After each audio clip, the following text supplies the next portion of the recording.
My name is Adrian Nantchev, and this channel is all about helping you become a remarkable entrepreneur.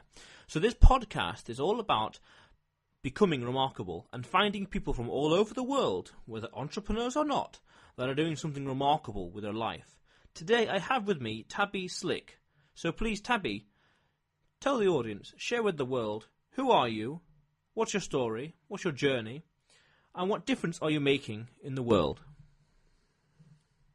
Hi, well, my name is Tabi Slick, and I'm recently an author, and I guess it all started a long time ago when I was very little. I've been reading and writing stories since I can remember, but being an author was never really an option because I was always told that you should focus your time on what's realistic and what can you achieve. And so being an author is one of those things that you think, oh, well, that's never really going to happen. So I focused my attention on other things, but I still continued to write. It was something that I was passionate about, and I've always been passionate about it. And so about 3 years ago, I gave myself a goal that I was going to finish what I had been working on and that I would have it published in 2016. And so I set myself a schedule, and I actually did publish my first book, Tompkins School for the Extraordinarily Talented, last year. And now I have a second one out, and it's pretty unreal because of what society tells you and what people around you tell you. Oh, no, you can't do this. It doesn't fit into a box that you've been kind of told you should fit into.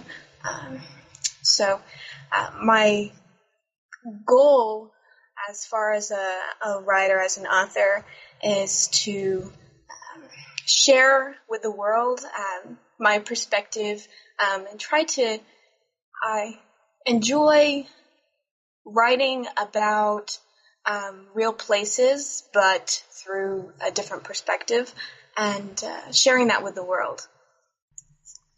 Okay, interesting. Some really cool stuff there, Tabi. Firstly, it's worth noting that 2016 I published my first book as well. Oh, wow. Yeah, but mine was non-fiction, though. Mine was about psychology and marketing. And Wow. I started... How long did it take you to write? What was the journey? Well, my first book, it took me quite a long time because I wasn't focused on it 100% of the time. I was going to school, and of course there's always that you're second guessing yourself kind of thing, and so I kind of put it on a back burner. So that one took me about 6 years to actually get around completing it, because of all the excuses that we sometimes give ourselves, and my second book took me a year. So. Oh yeah. Okay. I took mine took a lot less than both of those, so that's okay. Mine took a lot less. But I once I finished the manuscript, though, I read it again and again and again. I proofread it about 4 or 6 times, or 10 or so times. I can't remember. Now I realise you don't need to do that many times, and well, I learned a lot from that first book. But Right. But you said that it took you 6 years. You wanted it to be not an option, you wanted it to not be an option that not finishing the book. So you wanted yourself to write the book and publish it. But you also said that earlier that when you were young, writing was seen as not an option. Could you elaborate on that, please? Well, I was always told that you need to focus on what you're going to be able to support yourself with.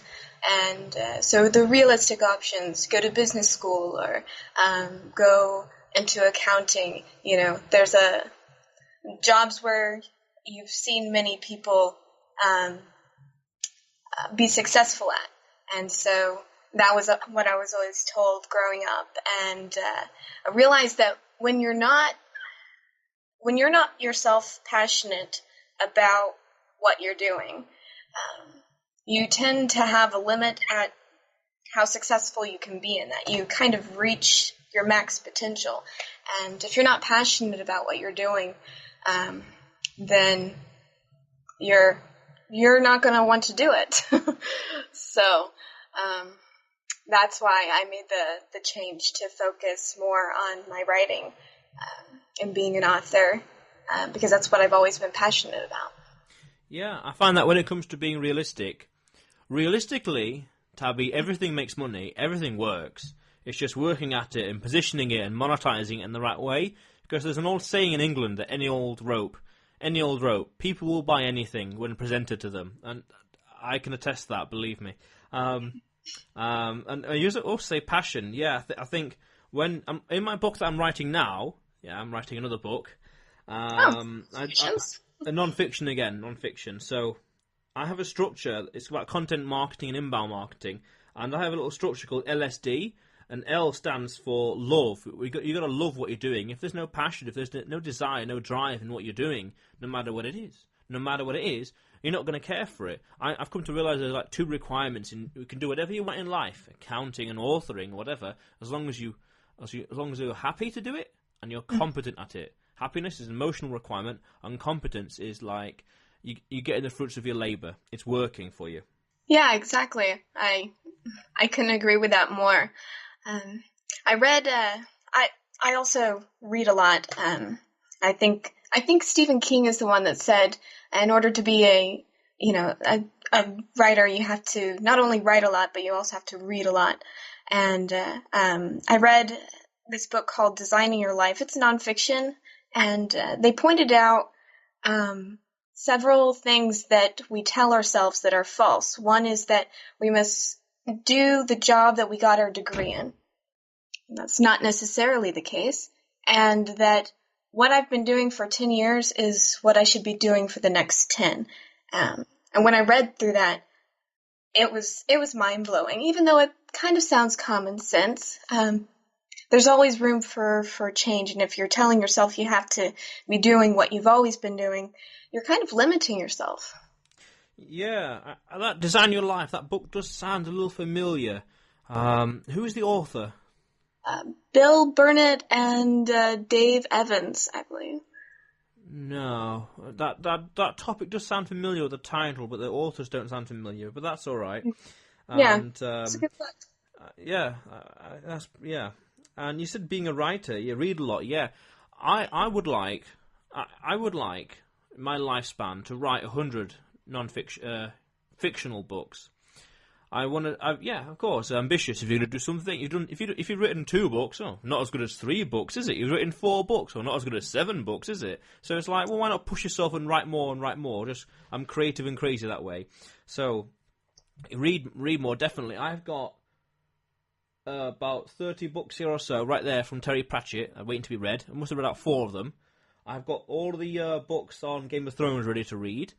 All the Lord of the Rings books. The only thing I haven't got here, I've even got 50 Shades of Grey here. I have not got any Harry Potter books.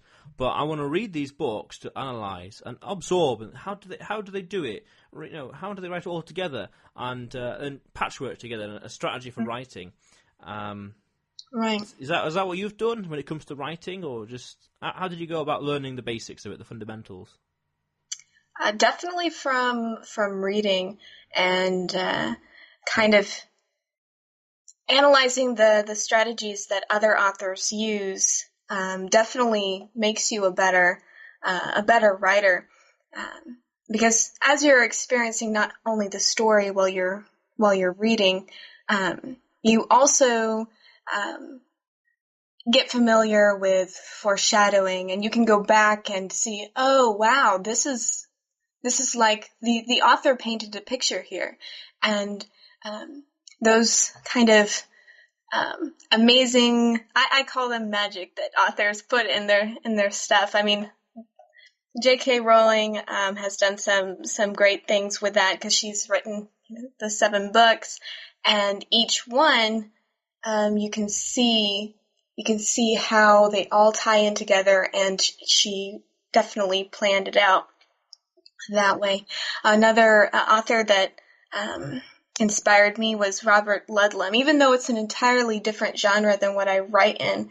Robert Ludlum, his trilogy, the Born Identity. I'm not sure if you've read it, but those 3 books, how each place he wrote about was a real place, really brought you into the story, and those kinds of things definitely I take note of because they're gold. Yeah, I've heard of the Born Identity. I have not read any of his books, no, not yet. Magic of writing, yeah. So tell me about your writing style, because you said earlier that you see worlds, but you see it through your own perspective. And tell me about your writing style. Well, I'm writing a trilogy, and my writing style, I very much love fantasy and paranormal, particularly dark fantasy. But I love exploring dark fantasy through real places. So my trilogy is set in Davis, Oklahoma, which is a tiny, tiny little town that I went to high school in, actually. And they have the Arbuckle Mountains there, and they actually have a castle. I mean, nothing as old as castles in Europe that I've seen, but it's a castle that was built, I think, in the 40s, and just exploring dark fantasy and paranormal through those real, tangible places is what I enjoy writing about. Oh yeah, we have castles that are older than the States itself. Oh yeah, it's incredible. And to hear a castle in the States is quite rare, especially in Oklahoma. Right. Although it's even stranger how it's made in the 1940s as opposed to Right. much early before that. That's interesting. But tell me about your trilogy then. The Tompkins School for Extraordinary Talented People or Boys. Tell me about that, please. What is it about and what happened? Well, not what happens, but what is it about? What do you think to it? It's about twins, brother and sister, who get shipped off to a boarding school in the Arbuckle Mountains of Oklahoma, middle of nowhere, and they're originally from New York, so it's the end of the world for them.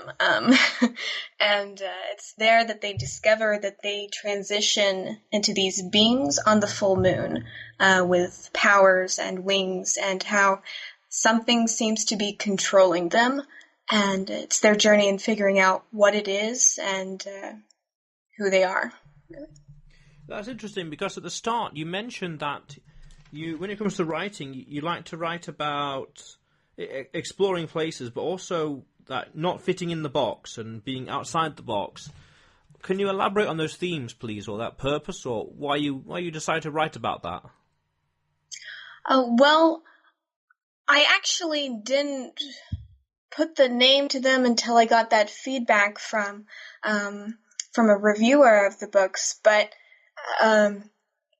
they called my 2 main characters anti-heroes, and I think it does kind of fit because they're not paranormal and dark fantasy. The main characters are usually your heroes, and then you have other dark beings or dark characters who come into this story as your antagonists. And I've kind of blended those 2 together and exploring having this kind of darkness inside of you, but still being human yourself and being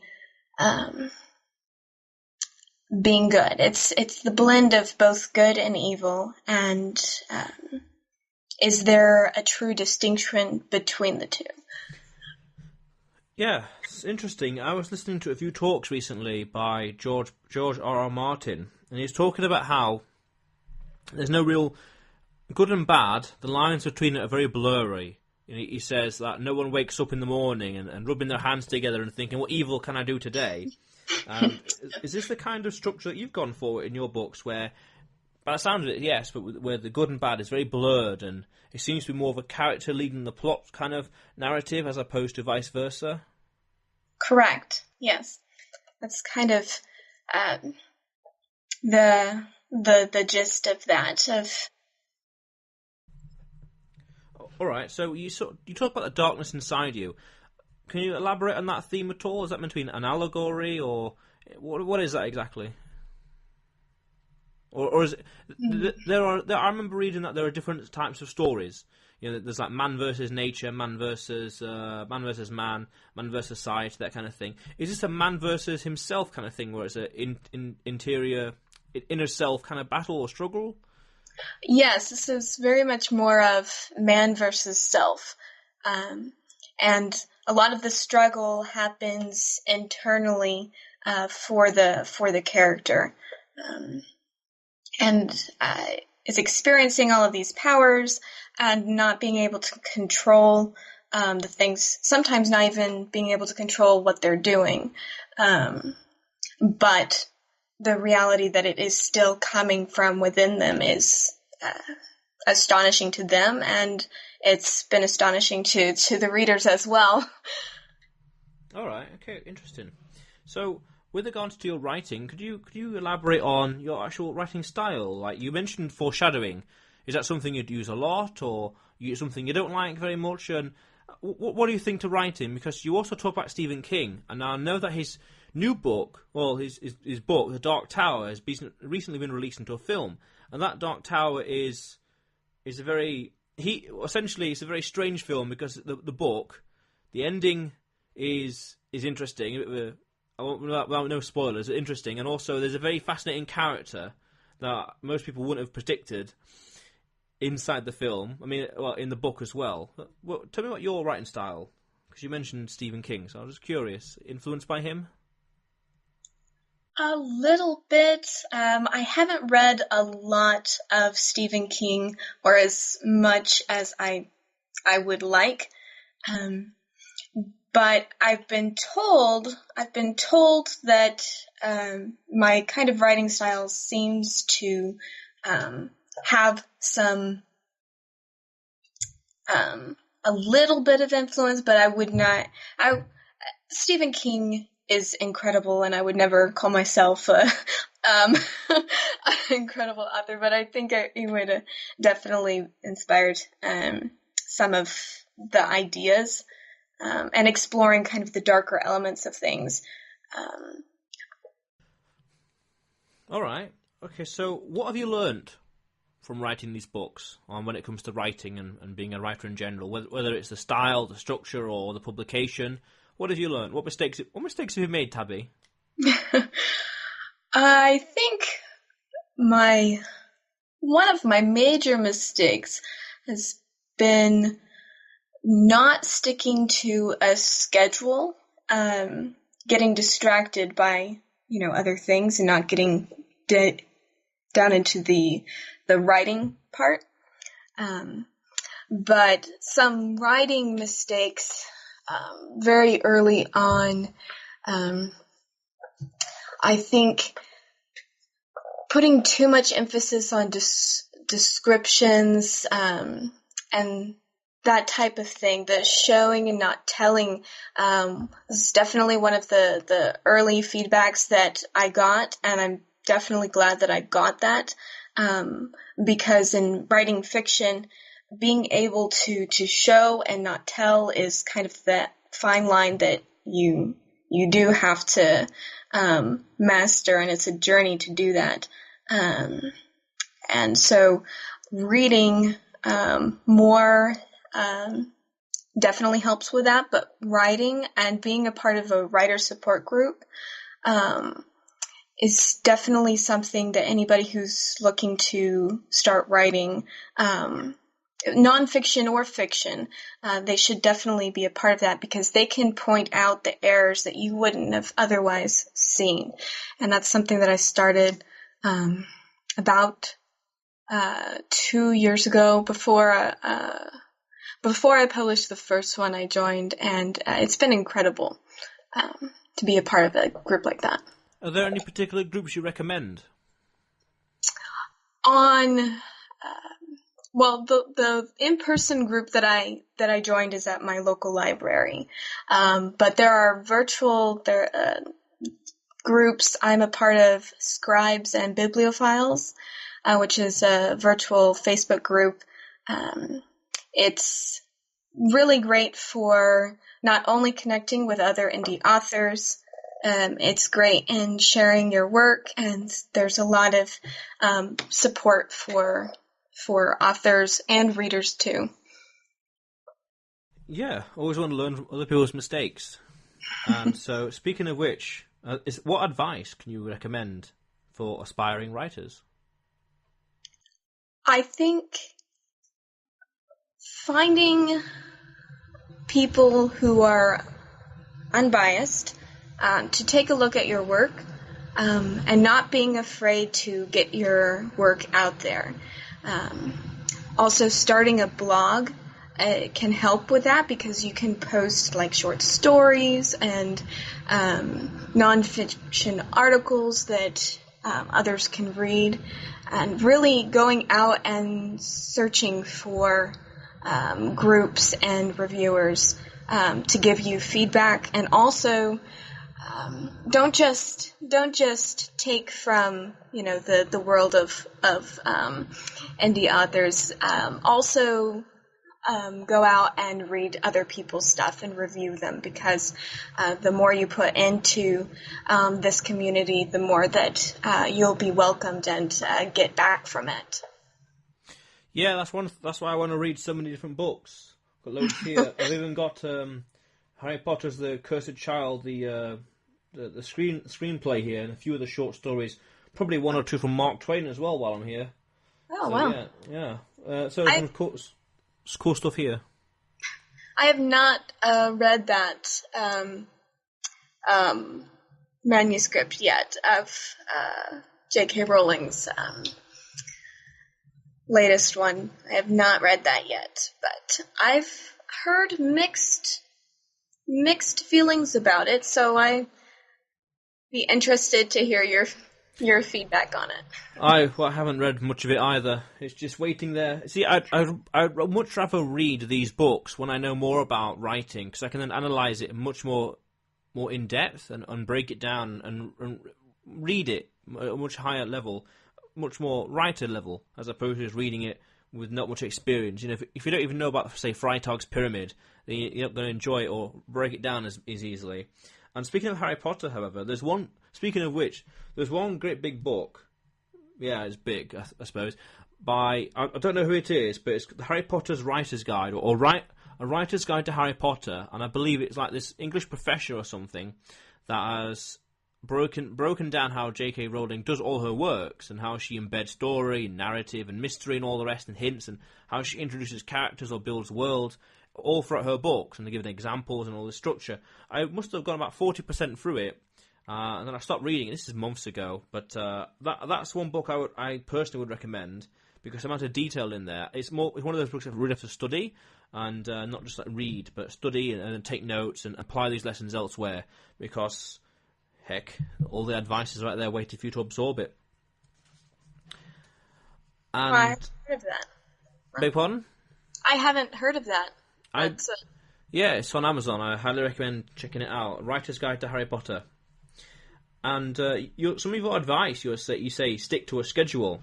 One problem I'm having right now with writing my second book, I started it about 3 weeks ago in early August. And my problem I'm having with it is, fortunately, all the ideas are all in my head. And all the notes are just written down in a Word document. So the first step was to put all those into the book. And then after that, I'm just trying to get the first manuscript out by just chiseling out all the paragraphs, adding, expanding, tweaking, all the rest. And the problem I'm having is with schedule mainly. It's where this podcast, I'm doing like 4 podcasts a day, more or less, or 2 or 3, something like that, to get momentum going, get it started. So I annoyingly have to scale this down a little bit so I can focus more on the book a little bit. So I want to get the manuscript finished, ideally by the end of August, and I want to publish it by Christmas, which I'm confident I can do it way before then. But I'm trying to just push it all out there. So a slight clash of schedule right there. Yeah, especially with such a short time frame. I mean, I'm writing my third book now, and I'm giving myself a little bit more time than I think I should, but I backwards plan anyways, so it should work. But yeah, that's all right. Now, as I said earlier, I'm crazy and creative, so it's like, let's do this book, let's do it. And I want to do a few other things as well in the meantime, so it's like podcasting, writing, and content creation on Udemy, and on YouTube as well. It's just building a brand. I'm like, go, no time like the present, just push, create. And speaking of pushing and creating, Tabi, what are you working on now exactly? You know, is it just the Tomkin trilogy? Is that what you're working on purely? Right now, as far as writing my book, I am finishing the last Tompkins School book, and I have another idea that I want to explore after. It's not on the fantasy side; it's more of a psychological thriller, and I got a little bit obsessed with it and started thinking about it all day, and so I had to write it down. So I started writing a little bit of that, but I'm trying to focus on completing what I've started. The next book that I'm hoping to have out is called Pina Coladas and a Serial Killer. So that's slightly different than what I've written before, but I'm looking forward to doing that. Sounds interesting. Sounds nice and crazy. That sounds different. So yeah, is that the only thing that's next for you? That's next for you? Just the Pina Colada and Serial Killers? As far as writing books, yes, I have a little bit some more ideas, but those are a little less concrete. I give myself a little bit of flexibility to think of new things. And next, though, I'm primarily focusing on book events and doing some marketing, and I'm also blogging. Reading and reviewing other people's work also takes up a lot of my time right now. I'm going to be participating in my second year of virtual Fantasy Con, and sign-ups for that are still available. It's a really great festival in October. People from around the world are there. It's virtual, so they all meet online at their different time zones. But it's for authors of all kinds, and just different vendors to also participate, and so that'll be fun. What is that? Never heard of it. That's just that sounds very much like Comic-Con, but online. Yeah, it's like that. It's all online. Virtual Fantasy Con. I think this is maybe the fourth or so year. Last year was the first time I participated in it, but it's where you get to interact with a huge audience, and there's games and prizes and things like that, and you get to meet many different authors from around the world, and so it's a lot of fun. Oh, interesting, and because you mentioned it. Events and marketing. How are you going about marketing your books? Well, I primarily market. It's pretty much word of mouth mostly. I do pay for some ads, but I don't really. There hasn't been much value to that. Most of the marketing I do is through other indie authors, networking with them, and if it's something that I'm interested in, and vice versa, there are other indie authors who love to read, and so you just connect with them, and they see that, oh, this is a book that is in a genre that I like to read, and so they read and spread their reviews on their blogs. But I think the most effective marketing that has happened is when I've gone outside of my comfort zone and talk to people not virtually and talk to them in person. I did a Half Price Books event, and I'm going to be in a Fort Worth Book Fest in October. So those were rather uncomfortable for me to get, because meeting in person is one of those uncomfortable things for me personally. But going past that, pushing on, and putting myself in uncomfortable positions sometimes has led to most of my marketing success.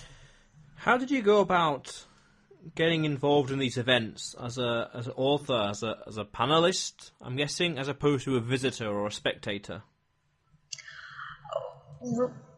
Really, I just found the information online and brought myself to actually call.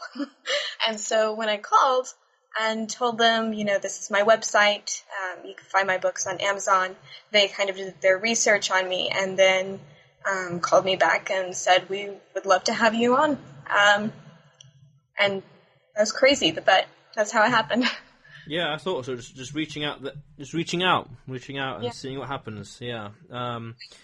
I feel that with marketing, with regards to non-fiction, a good way to market non-fiction is for every chapter, as a rule of thumb, every chapter in the non-fiction, I personally would do 10 videos or so, or one video per every chapter, something like that, because it's just intellectual knowledge, IP. So that can be packaged and repackaged in different ways and presented in different formats, different contexts.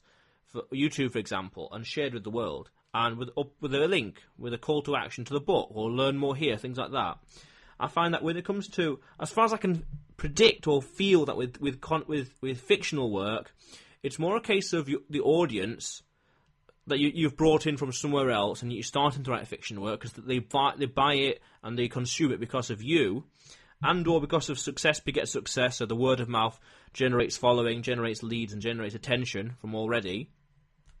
But also, I'm also thinking that if there's a message or a purpose or something bigger inside the story that you want to tell, like initially I wanted to tell stories that had a mission or a purpose, a message in it. Now I think, no, it's more of entertainment, more relaxed. Yeah, okay.